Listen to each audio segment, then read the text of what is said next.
Hi friends, ನಾನು ನಿಮ್ಮ ಪ್ರೀತಿಯ Sindhu. Welcome to S H fashion tech channel. ನಾನಿವತ್ತು ನಿಮಗೆ ಒಂದು ಹೊಸ ಮಷಿನ್ ಎಂಬ್ರಾಯ್ಡ್ರಿ ಡಿಸೈನನ್ನು ಬಾಟ್ನೆಕ್ ಬ್ಲೌಸ್ಗೆ ಯಾವ ರೀತಿ ಹಾಕೋದು ಅಂತ ಹೇಳಿ ತಿಳಿಸ್ಕೊಡ್ತೀನಿ. ಅದಕ್ಕಿಂತ ಮುಂಚೆ ನೀವೇನಾದರೂ ಫಸ್ಟ್ ಟೈಮ್ ನನ್ನ ವಿಡಿಯೋ ನೋಡ್ತಾ ಇದ್ದರೆ ದಯವಿಟ್ಟು ನನ್ನ ಚಾನಲ್ಗೆ ಸಬ್ಸ್ಕ್ರೈಬ್ ಆಗಿ ಸಪೋರ್ಟ್ ಮಾಡಿ ಅಂತ ಹೇಳ್ತಾ ಬನ್ನಿ ಇವತ್ತಿನ ವಿಡಿಯೋನ ಸ್ಟಾರ್ಟ್ ಮಾಡೋಣ. ಕ್ಯಾನ್ವಸ್ಸು ಮತ್ತು ಫ್ರೇಮ್ನ ಬ್ಲೌಸ್ಗೆ ಅಟ್ಯಾಚ್ ಮಾಡಿ ಇಟ್ಕೊಂಡಿದ್ದೀನಿ. ಫಸ್ಟು ನಾನಿಲ್ಲಿ ಎಡ್ಜಿಂಗ್ ಲೈನನ್ನು ಹಾಕ್ತಾಯಿದ್ದೀನಿ. ಎಡ್ಜಿಂಗ್ ಲೈನ್ಗೆ ನಾನು ಸಿಲ್ವರ್ ಝರಿ ಥ್ರೆಡನ್ನು ಯೂಸ್ ಮಾಡ್ತಾಯಿದ್ದೀನಿ. ಈ ರೀತಿ ಸುತ್ತಲೂ ಎಡ್ಜಿಂಗ್ ಲೈನನ್ನು ಹಾಕೋಬೇಕು, ಆವಾಗ ಡಿಸೈನ್ ಚೆನ್ನಾಗಿ ಬರುತ್ತೆ. ನಾನು ನಿಮಗೆ ಹಿಂದಿನ ವಿಡಿಯೋದಲ್ಲಿ ಹೇಳಿದೆ, ಎಂಬ್ರಾಯ್ಡ್ರಿ ಮಷಿನಲ್ಲಿ 1 to 5ವರೆಗೂ ವಿಡ್ತ್ ಪಾಯಿಂಟ್ ಅಂತ ಇರುತ್ತೆ. ಆ ವಿಡ್ತ್ ಪಾಯಿಂಟಲ್ಲಿ 2ರಿಂದ 2.5 ಅಥವಾ 1.5ಇಂದ 2 ತೊಗೊಂಡ್ರೆ ಸಾಕು. ನೋಡಿ, ನಿಮಗೆ ಎಷ್ಟು ಅಗಲ ಬೇಕು ಅನಿಸುತ್ತೆ ಅಷ್ಟು ನೋಡಿ. ಲಾಸ್ಟು 2 ಇದ್ದರೆ ಸಾಕು. ಈ ರೀತಿ ಸುತ್ತಲೂ ಒಂದು ಎಡ್ಜಿಂಗ್ ಲೈನನ್ನು ಹಾಕ್ಕೊಳ್ಳಿ ಫಸ್ಟು. ಈ ರೀತಿ ಎಡ್ಜಿಂಗ್ ಲೈನ್ ಆದಮೇಲೆ ನಾವು ಪೈಪಿಂಗನ್ನು ಮಾಡಬೇಕು. ಇವಾಗ ನಾನು ಪೈಪಿಂಗ್ ಥ್ರೆಡನ್ನು ಯೂಸ್ ಮಾಡಿಬಿಟ್ಟು ಪೈಪಿಂಗ್ ಮಾಡ್ತಿದ್ದೀನಿ. ನೋಡಿ, ಇಲ್ಲಿ ಪೈಪಿಂಗಿಗೆ 3ರಿಂದ 3.5 ಪಾಯಿಂಟು ಸಾಕು. ನೋಡಿ, ನಾನಿಲ್ಲಿ ಸ್ಯಾರಿ ಕಲರು ಸಿಲ್ಕ್ ಥ್ರೆಡನ್ನು ತೊಗೊಂಡು ಪೈಪಿಂಗ್ ಮಾಡ್ತಾಯಿದ್ದೀನಿ. ಇದೇ ರೀತಿ ನೀಟಾಗಿ ಪೈಪಿಂಗ್ ಬರಬೇಕು. ಪೈಪಿಂಗ್ ಚೆನ್ನಾಗಿ ಬಂತು ಅಂದರೆ ಇಡೀ ಡಿಸೈನ್ ಕೂಡ ಚೆನ್ನಾಗಿ ಬರುತ್ತೆ. ಇಲ್ಲ ಅಂದರೆ ಇದು ದೊಡ್ಡ ಅಥವಾ ಸಣ್ಣ ಆಗೋದಾದರೆ ನಿಮಗೆ ಬಾಲ್ ಚೈನ್ ಹಾಕೋದಕ್ಕೂ ಕಷ್ಟ ಆಗುತ್ತೆ. ಹಾಗಾಗಿ ಆದಷ್ಟು ಒಂದೇ ರೀತಿ ಬರೋ ಹಾಗೆ ಸುತ್ತಲೂ ಹಾಕೋಬೇಕು. ನೋಡಿ, ಕಲಿಯೋವರೆಗೂ ಮಾತ್ರ ಎಲ್ಲದು ಕಷ್ಟ ಅನಿಸೋದು, ಕಲಿತ ಮೇಲೆ ಎಲ್ಲ ಈಸಿ ಅನಿಸುತ್ತೆ. ಸ್ವಲ್ಪ ಎಫರ್ಟ್ ಹಾಕ್ಬಿಟ್ಟು ನಾವು ಕಲಿಬೇಕು ಅಷ್ಟೇ. ಎಂಡಿಂಗ್ ಇನ್ನೊಂದು ಅರ್ಧ ಇಂಚು ಇರೋವಾಗ ನಾವು ಪೈಪಿಂಗ್ ಥ್ರೆಡನ್ನು ಕಟ್ ಮಾಡಿಕೊಂಡು ಆಮೇಲೆ ಸಿಲ್ಕ್ ಥ್ರೆಡಲ್ಲಿ ಕಂಪ್ಲೀಟ್ ಮಾಡಬೇಕು. ಇಲ್ಲಾಂದರೆ ನೀವು ಲಾಸ್ಟಲ್ಲಿ ಕಟ್ ಮಾಡೋದಕ್ಕೆ ಹೋದರೆ ವೈಟ್ ಥ್ರೆಡ್ ಹಾಗೆ ಕಾಣಿಸ್ತಾ ಇರುತ್ತೆ. ನೆಕ್ಸ್ಟ್ ನೋಡಿ, ನಾನಿಲ್ಲಿ ಸಿಲ್ವರ್ ಝರಿ ಥ್ರೆಡನ್ನು ತೊಗೊಂಡು ಈ ರೀತಿ ಚಿಕ್ಕ ಚಿಕ್ಕದಾಗಿ ಲೈನನ್ನು ಹಾಕ್ಕೊತಾ ಇದ್ದೀನಿ. ಈ ರೀತಿ ಕಂಪ್ಲೀಟ್ ಮಾಡಿಕೊಂಡೆ, 1 ಇಂಚಿಗೆ ಆ ರೀತಿ ಹಾಕ್ಕೊಂಡಿದ್ದೀನಿ. ನೆಕ್ಸ್ಟ್ ನಾನಿಲ್ಲಿ ಬಾಲ್ ಚೈನನ್ನು ತೊಗೊಂಡಿದ್ದೀನಿ. ಸಿಲ್ವರ್ ಕಲರ್ ಬಾಲ್ ಚೈನನ್ನು ಈ ರೀತಿ ಅಟ್ಯಾಚ್ ಮಾಡ್ತಾಯಿದ್ದೀನಿ.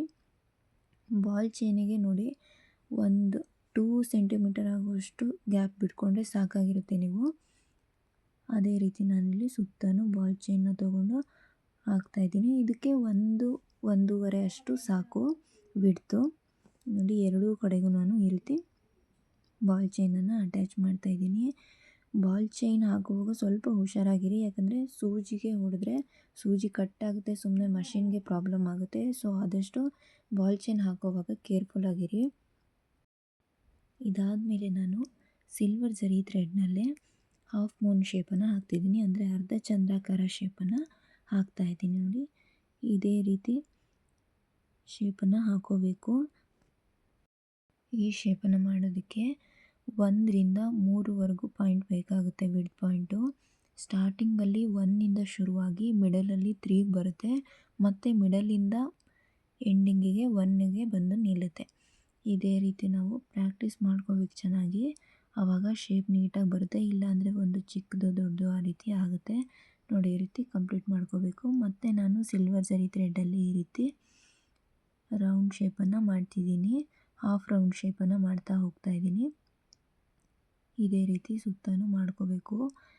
ಇದು ತುಂಬ ಚೆನ್ನಾಗಿ ಬರುತ್ತೆ. ಬ್ರೈಡಲ್ ಡಿಸೈನ್ಗೂ ಕೂಡ ಯೂಸ್ ಮಾಡ್ಬೋದು. ಹೇಗೆ ಅಂದರೆ, ಇದಕ್ಕೆ ಸ್ಟೋನ್ ಚೈನನ್ನು ಆ್ಯಡ್ ಮಾಡ್ಕೋಬೇಕು. ಸ್ಟೋನ್ ಚೈನ್ ಹಾಕಿದರೆ ಆಟೋಮೆಟಿಕಲಿ ಬ್ರೈಡಲ್ ಡಿಸೈನ್ಗೆ ಇದು ಕನ್ವರ್ಟ್ ಆಗುತ್ತೆ. ಅದರ ಜೊತೆಗೆ ಬೀಡ್ಸನ್ನು ಆ್ಯಡ್ ಮಾಡ್ಕೋಬೇಕು. ಮತ್ತು ಸ್ಲೀವಿಗೆ ಇದೇ ರೀತಿ ಎಡ್ಜಿಂಗಿಗೆ ಇದೇ ರೀತಿ ಪೈಪಿಂಗ್ ಕೊಟ್ಬಿಟ್ಟು ಸ್ಟೋನ್ ಚೈನ್ ಹಾಕಿ ವರ್ಕ್ ಮಾಡಿಕೊಂಡ್ರೆ ಇನ್ನೂ ಗ್ರ್ಯಾಂಡ್ ಲುಕ್ಕೇ ಬರುತ್ತೆ. ಇದನ್ನು ಎಲ್ಲ ರೀತಿಯೂ ಕೂಡ ಮಾಡ್ಕೋಬೋದು. ಸಿಂಪಲ್ ಬೇಕಂದರೆ ಇದನ್ನು ಪೈಪಿಂಗ್ ಕೂಡ ಕ್ಯಾನ್ಸಲ್ ಮಾಡ್ಕೋಬೋದು. ನೋಡಿ, ನೆಕ್ಸ್ಟ್ ನಾನಿಲ್ಲಿ ಸ್ಯಾರಿ ಕಲರ್ ಸಿಲ್ಕ್ ಥ್ರೆಡನ್ನು ತೊಗೊಂಡು ಈ ರೀತಿ ಆ ಹಾಫ್ ರೌಂಡ್ ಶೇಪ್ ಏನಿತ್ತು ಅದರ ಸುತ್ತಲೂ ಈ ರೀತಿ ಎಲೆ ಥರ ಡಿಸೈನ್ ಮಾಡ್ತಾಯಿದ್ದೀನಿ. ಚಿಕ್ಕ ಚಿಕ್ಕ ಎಲೆ ಥರ ಡಿಸೈನ್ ಮಾಡ್ತಾಯಿದ್ದೀನಿ. ನೋಡ್ತಾ ಇದ್ದೀರಲ್ವ, ಇದು 3ಇಂದ 1ಗೆ ಪಾಯಿಂಟ್ ಬೇಕಾಗುತ್ತೆ. ಇದು ಪಾಯಿಂಟ್ 1ಇಂದ 3ಗೆ ತೊಗೋಬೇಕು ನಾವು. ಇದು ಪದೇ ಪದೇ ನಾವು ಮಷೀನಲ್ಲಿ ಪಾಯಿಂಟ್ ನೋಡ್ಕೊಳ್ತಾ ವರ್ಕ್ ಮಾಡೋದಕ್ಕಾಗಲ್ಲ. ನಿಮಗೆ ಗೊತ್ತಾಗುತ್ತೆ ವಿಡ್ತ್ ಎಷ್ಟು ಬೇಕು ಅಂತ ಹೇಳಿ. ನೀವು ವರ್ಕ್ ಮಾಡ್ತಾ ಮಾಡ್ತಾ ನಿಮಗೆ ಆಟೋಮೆಟಿಕಲಿ ಅದು ಎಕ್ಸ್ಪೀರಿಯೆನ್ಸ್ ಆಗ್ತಾ ಹೋಗುತ್ತೆ. ನಾವು ಯಾವಾಗಲೂ ಮಷಿನ್ ಕಡೆ ಗಮನ ಕೊಡ್ತಾಯಿದ್ರೆ ನಾವು ವರ್ಕ್ ಮಾಡೋದು ನಮಗೆ ಗೊತ್ತೇ ಆಗಲ್ಲ. ಎಲ್ಲ ಮಿಸ್ ಆಗಿ ಹೋಗ್ಬಿಡುತ್ತೆ. ಸೊ ಆದಷ್ಟು ವಿಡ್ತ್ ಪಾಯಿಂಟ್ನೆಲ್ಲ ಅಬ್ಸರ್ವ್ ಮಾಡ್ದೇ ಹಾಗೇ ನಿಮ್ಮ ಕಣ್ಣಲ್ಲಿ ನೋಡಿಬಿಟ್ಟು ಅದು ಅಳತೆ ಗೊತ್ತಾಗೋ ರೀತಿ ನೀವು ಪ್ರಾಕ್ಟೀಸ್ ಆಗಬೇಕು. ಬಿಗಿನರ್ಸ್ಗೆ ಸ್ವಲ್ಪ ನೋಡಿ ಕಲಿಯೋದು ತುಂಬ ಕಷ್ಟ ಆಗುತ್ತೆ. ಹಾಗಾಗಿ ನಾನು ವಿಡ್ತ್ ಪಾಯಿಂಟ್ ಕೂಡ ಹೇಳ್ತಾ ಇದ್ದೀನಿ. ಆದಷ್ಟು ವಿಡ್ತ್ ಪಾಯಿಂಟ್ ನೋಡ್ದೇ ವರ್ಕ್ ಮಾಡೋದಕ್ಕೆ ಪ್ರಾಕ್ಟೀಸ್ ಮಾಡ್ಕೊಳ್ಳಿ. ನೋಡಿ ನೆಕ್ಸ್ಟ್ ನಾನಿಲ್ಲಿ ಸಿಲ್ಕ್ ಥ್ರೆಡ್ಡಲ್ಲಿ ಈ ರೀತಿ ಗ್ಯಾಪ್ ಏನಿತ್ತು ಹಾಫ್ ಮೂನ್ ಶೇಪ್ ಹತ್ರ ಅದನ್ನೆಲ್ಲ ಫಿಲ್ ಮಾಡ್ಕೊತ ಬರಬೇಕು. 1ಇಂದ 5ವರೆಗೂ ತೊಗೋಬೇಕು ಪಾಯಿಂಟು. ನೋಡಿ ಡಿಸೈನ್ ಕಂಪ್ಲೀಟ್ ಆಗಿದೆ, ತುಂಬಾ ಚೆನ್ನಾಗಿ ಬಂದಿತ್ತು.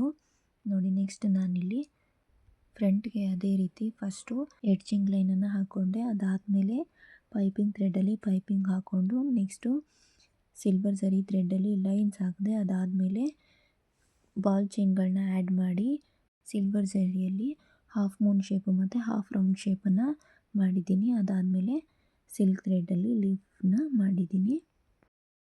ನೆಕ್ಸ್ಟ್ ನಾನಿಲ್ಲಿ ಸ್ಲೀವ್ಗೆ ಅದೇ ರೀತಿ ಸೇಮ್ ಡಿಸೈನನ್ನು ಹಾಕ್ತಾಯಿದ್ದೀನಿ. ಬ್ಯಾಕಲ್ಲಿ ಏನು ಡಿಸೈನ್ ಹಾಕಿತ್ತು ಅದೇ ಡಿಸೈನ್ನ ಹಾಕ್ತಾಯಿದ್ದೀನಿ.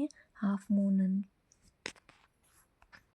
ನೆಕ್ಸ್ಟ್ ನಾನು ಸ್ಲೀವಿಗೆ ಡಿಸೈನ್ ಹಾಕ್ತಾಯಿದ್ದೀನಿ. ಬ್ಯಾಕ್ ನೆಕ್ಕಲ್ಲಿ ಏನು ಡಿಸೈನ್ ಹಾಕಿದೆ ಅದೇ ಸೇಮ್ ಡಿಸೈನನ್ನು ಕೂಡ ಸ್ಲೀವ್ಗೂ ಕೂಡ ಅದನ್ನೇ ಹಾಕ್ತಾಯಿದ್ದೀನಿ. ಸಿಲ್ವರ್ ಝರಿಯಲ್ಲಿ ಹಾಫ್ ಮೂನ್ ಶೇಪನ್ನು ಫಸ್ಟು ಹಾಕ್ತಾಯಿದ್ದೀನಿ. ನೋಡಿ ಇಲ್ಲಿ ನಿಮಗೆ ಎಷ್ಟು ಹತ್ತಿರ ಬೇಕೋ ಅಷ್ಟಕ್ಕೆ ಒಂದೊಂದು ಮಾರ್ಕ್ ಮಾಡಿಕೊಂಡು ಈ ರೀತಿ ಹಾಕಿ ನಾನು ಸ್ಟ್ರೈಟಾಗಿ ಒಂದು 3 ಇಂಚಸ್ಸಷ್ಟು ಗ್ಯಾಪ್ ಬಿಟ್ಟು ಪ್ರತಿ ಡಿಸೈನ್ನು ಕೂಡ ಹಾಕಿದ್ದೀನಿ. ರೌಂಡ್ ಶೇಪಿಗೆ ಮೇಲೆಯಿಂದ ಕೆಳವರೆಗೂ 3 ಇಂಚಸ್ಸಷ್ಟು ಗ್ಯಾಪ್ ಸಾಕು.